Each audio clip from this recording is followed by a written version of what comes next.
Il y a quelques jours, j'étais en train de jouer à League of Legends et en tant que gros charreau, je me suis fait la réflexion, tiens c'est étrange mais pourquoi je croise presque jamais de filles sur presque tous les jeux que je joue? Mais du coup toi qui regardes cette vidéo, est-ce que t'es une fille et tu penses être bonne dans les jeux vidéo au point d'aller dans une carrière professionnelle? Parce que le monde de l'e-sport, un univers où la compétition atteint des sommets vertigineux, où des joueurs du monde entier se battent pour la gloire, l'honneur et des récompenses impressionnantes. Bon déjà je pense que tu as dit non à ma première question, parce que la plupart des personnes qui regardent mes vidéos sont des hommes, mais même si t'es une fille, il y a très peu de chances pour que t'aies dit oui, parce que dans cet océan d'adrénaline et de défis, une question persiste, pourquoi y a-t-il si peu de femmes dans le milieu de l'e-sport? Pendant longtemps, ce monde dominé par les hommes semblait impénétrable pour les femmes. Mais un jour, une initiative audacieuse a émergé, prête à briser les barrières ou à changer la donne. Ou peut-être pas.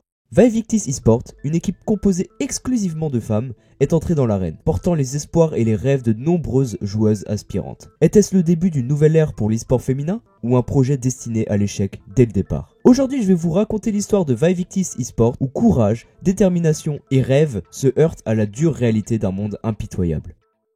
Dans l'univers de l'e-sport, League of Legends règne en maître. Des compétitions mondiales rassemblent les meilleurs joueurs, des équipes entraînées, des stratégies peaufinées, mais la sous-représentation des femmes est flagrante dans le domaine. Parce que oui, les tournois ne sont pas uniquement réservés pour les hommes, car toute personne peut y participer selon les règles. Là, vous pouvez voir la répartition homme-femme dans l'e-sport en général, et on peut voir que les stats des femmes qui regardent de l'e-sport sont vraiment basses. Environ 30%, et pour l'e-sport League of Legends, c'est 20%. Donc autant vous dire que le pourcentage de femmes qui jouent en e-sport est encore plus bas. Pourtant, près de la moitié des joueurs à travers le monde sont des femmes, mais étrangement, elles sont absentes des podiums professionnels de l'e-sport. Aucune femme ne figure parmi les 300 meilleurs joueurs en termes de gains, et seulement 0,002%, soit 6300 $ sur 235 millions de dollars des prix de Dota 2 ont été remportés par des femmes, selon le journal d'information BBC. Mais pourquoi? Déjà pour répondre à cette question, on doit répondre à une autre question. Pourquoi le jeu vidéo est autant stéréotypé comme étant un loisir masculin? On a tous déjà vu ça, mais dans n'importe quel jeu, s'il y a une fille dans la partie, c'est pas commun.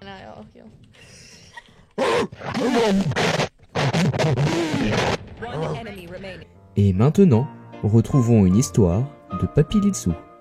Pour expliquer cela, il faut revenir dans les années 80 à 90. À cette époque, le marketing des jeux vidéo ciblait principalement les garçons et les jeunes hommes. Cela a été renforcé par des publicités et des représentations qui mettaient en valeur des personnages masculins et des thèmes perçus comme plus attrayants pour un public masculin. De nombreux jeux vidéo classiques et populaires ont mis en vedette des protagonistes masculins, renforçant l'idée que les jeux vidéo sont pour les hommes. Les personnages féminins étant souvent relégués à des rôles secondaires ou hyper sexualisés comme en témoigne cette pub ou ce passage de jeu. Les communautés de joueurs ont longtemps été perçues comme dominées par les hommes, avec parfois une culture qui peut être hostile envers les femmes. Cette perception peut dissuader les femmes de participer ou de s'identifier comme joueuses. Pendant des années, cette scène a été dominée par des équipes masculines, avec seulement quelques rares exceptions féminines. Mais alors, quelle est la place réelle des femmes dans cet échiquier ?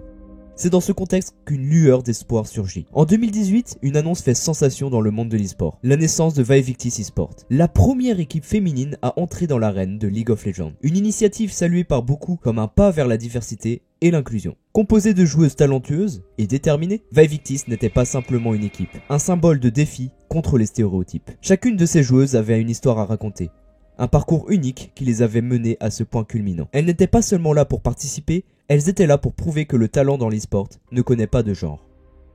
L'entrée de Vivictis Esports dans la ligue a été accueillie avec enthousiasme et curiosité. Mais l'euphorie du début allait bientôt rapidement se heurter à une réalité beaucoup plus impitoyable. Déjà avant les prochaines explications, je vais vous expliquer le but de League of Legends en 10 secondes, tout en plagiant The Great Review par la même occasion. On est sur une carte où aux deux opposés, il y a un caillou qui appartient à l'équipe adverse qu'il faut détruire pour gagner. Chaque joueur s'affronte sur les différentes parties de la map tout en montant en niveau pour renforcer leur personnage et gagner en puissance. Bon, dès leur premier pas dans la compétition, les défis se sont manifestés. Le premier et le plus évident, le fossé de compétences. Face à des équipes masculines aguerries, les lacunes en expérience et en stratégie de Vivictis étaient indéniables. Les défaites s'enchaînent, parfois de manière écrasante. Chaque match semblait exposer davantage leurs faiblesses et la pression montait. Ce n'était pas seulement une question de compétences individuelles, mais aussi d'une coordination d'équipe et d'une adaptation stratégique face à des adversaires redoutables. S'adapter à un environnement compétitif intense, gérer la pression médiatique, surmonter les barrières internes et externes n'était pas une mince affaire. Pour les joueuses, l'e-sport n'était plus seulement un jeu, mais un véritable test de détermination. La réaction de la communauté e-sport était partagée. Si certains applaudissaient leur courage et leur esprit combatif, beaucoup d'autres était moins indulgent, soulignant chaque faux pas comme une preuve que les femmes n'ont pas leur place dans les jeux vidéo. La réalité du haut niveau s'est rapidement imposée pour Vivectis Esports. Leurs premiers matchs ont été un choc brutal, les confrontant à des adversaires d'un calibre qu'elles n'avaient jamais affronté auparavant. Au fil des parties, le tableau devenait de plus en plus sombre. Chaque match semblait sceller un peu plus leur sort, ce qui transforme leur parcours en une série de défaites accablantes. Une défaite en particulier, un score de 2-52 contre Vegas Cadron, ce qui a marqué un point bas historique. C'était du jamais vu dans la scène compétitive de League of Legends. Les réseaux sociaux se sont enflammés, certains commentaires étaient encourageants, mais la majorité moins bienveillants, alimentant les stéréotypes sur les femmes dans l'e-sport, ce qui est le contraire de l'effet voulu avec la création de l'équipe. Alors que l'équipe naviguait à contre-courant de la compétition, un événement en 2017 a marqué les esprits.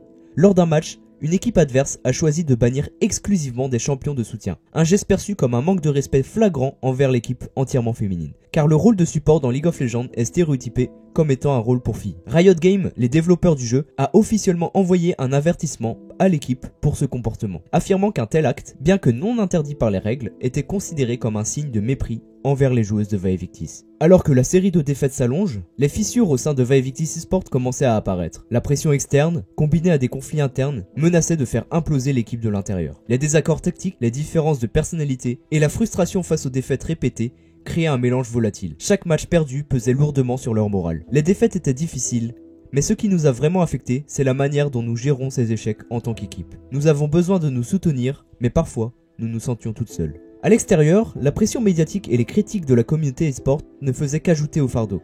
Chaque commentaire négatif, chaque moquerie en ligne était un coup porté à leur confiance déjà fragile. Le manque d'expérience mis en lumière dès le début devenait de plus en plus évident. Initialement perçu comme un détail mineur, il s'est transformé en un obstacle majeur, contribuant à leur chute. Le parcours de Vivectis touchait à sa fin, dans une série de défaites sans précédent. Non seulement l'équipe n'a pas remporté une seule victoire, mais elles ont également établi un record désolant, une série de 34 défaites consécutives.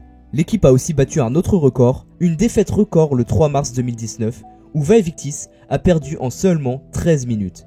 La partie la plus rapide jamais enregistrée dans l'histoire, alors que le temps moyen dans une partie de LoL est de 30 minutes. Un moment qui malheureusement a cimenté leur réputation, non comme compétitrice féroce, mais comme sujet de moquerie au sein de la communauté. Le voyage de l'équipe dans l'arène de